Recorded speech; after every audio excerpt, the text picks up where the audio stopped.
Japan recorded largest numbers of tourists in the past 2 years. If you are planning to visit Japan, here is a guide for you for a tourist visa. I'm Nippon, your admissions counselor for Japanese universities, and I'm also a language and culture expert. So in today's video, I'm going to tell you everything that you need to know in order to apply for your tourist visa in Japan. So the tourist visa now for Japan has also become e-visa. So it's your choice whether you want to obtain an e-visa or you can go to the center, VFS center. I will get into details about that now. So it will be an option to you if you want to apply for in-person visa or an e-visa. So let's look at the process in detail.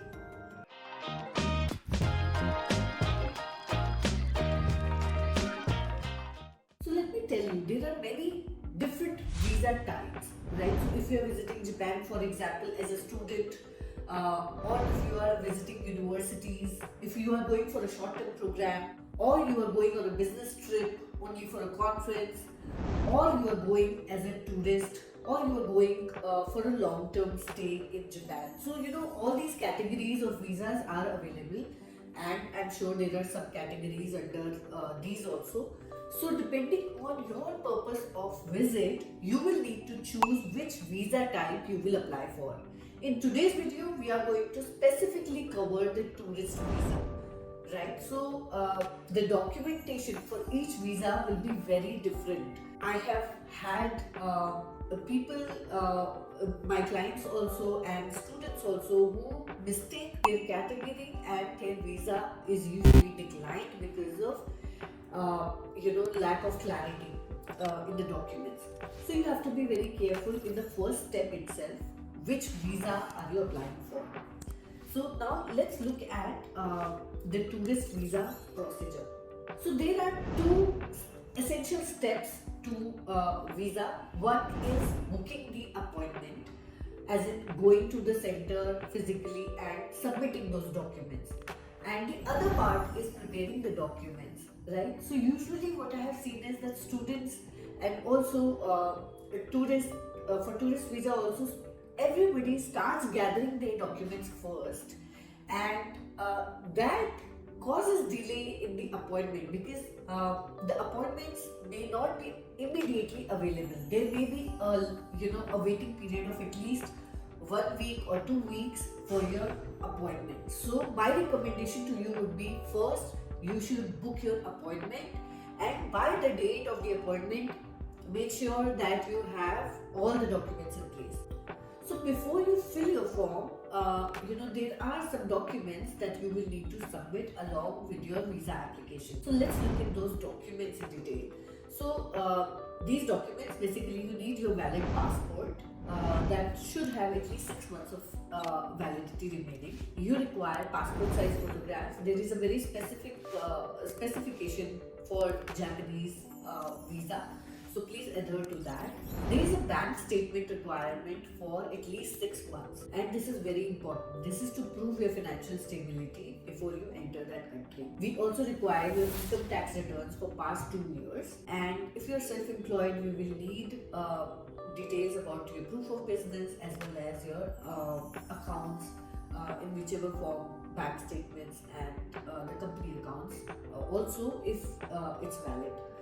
So as in if it is applicable. Apart from these documents, so one set of documents is your personal, like your passport, your photographs, etc. Second is for financial stability, your bank statements and ITR.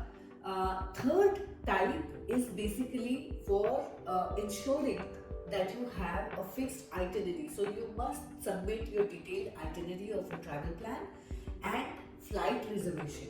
So you don't really have to reserve your flight yet. You can also have dummy tickets submitted. You can contact any travel agent for dummy tickets. For a very minimal charge, they will usually issue a dummy ticket to you with so and so date, and you can submit those. Along with that, you also need to submit the address of the hotel where you would be staying, and in case you are going to stay with your friends, you need to provide that address also. There is a charge of 500 rupees for visa, tourist visa, if you are the Indian national, and there is a service charge of 800 rupees, and this amount you have to pay during your appointment. So once you have these documents ready, then I suggest that you fill out the visa application form and you have to visit VFS Global Center in person and get your visa. So the step one is booking the appointment. So for booking the appointment, you need to go to VFS Japan. So on the internet, if you just type VFS Global Japan, you will go to the website. So here we are on that website already. So here what I have done is I have gone on. I am right now on VFS visa.vfsglobal.com. Right, so this is the website. So now you will see that there are different sections. So apply for visa, start now. So when you go there, this is a step-by-step guide. So here you first identify the visa type. So in visa type, as I said that today we are only discussing tourist visa. So first you also need to choose the consulate, which consulate you are going to. So in my case, because we are located in India, in Delhi, so I am clicking on New Delhi, and visa type I am choosing tourism visa. So as you can see, there are different kinds of visas, and you have to be careful about which one you are choosing. So in tourism visa, basically we go here. There is a form in the last section, download form. So you need to download this form. So I have the form right here now. So in this form, basically you fill in all the details like your date of birth, place of birth, nationality, passport details. These are not difficult. Now here you will see certificate of eligibility number. We covered the visa process for students earlier in this video. I'm typing it. In student visa, you will require certificate of eligibility, but for tourism, you don't need this number. You can just leave it. And then there is date of arrival, length of stay, port of entry. For most cases, your port of entry will be Tokyo, as most flights take that route. And so likewise, you will fill all of this form.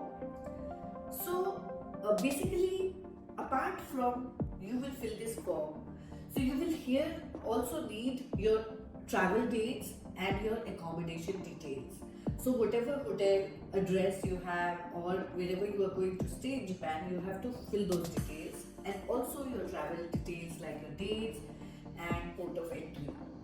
So this is basically a very straightforward form, and you will not face any problems while filling it, as long as the documents that we have mentioned, you have those ready. Before we end this video, just a couple of things that usually you have to keep in mind so that you don't get a rejection on your visa. One is, don't leave your form incomplete.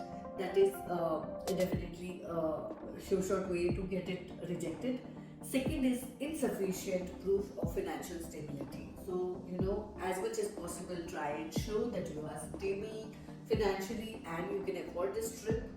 And the purpose of visit is just what you have stated in your form, and there shouldn't be any discrepancy. Lack of supporting documents. So if you're saying that you are going to stay in so and so hotel, in that case you have to provide that in this itinerary. It should mention that you are staying there. Basically, no mismatch, and that will ensure that you get your visa smoothly. I must also tell you there are a few more categories under the same where it is possible for you to get multiple entry visa also. So if you are in high income group, and also if you have any friend or relative who is staying in Japan and they have a healthy bank balance and they sponsor your trip, these are some of the exceptions, and this will enable you to get a visa which will be multiple entry for 5 years. So I hope you found this video useful, and whenever you are planning to travel to Japan, you will refer to this video for your convenience. If you like this video, please give a thumbs up and subscribe.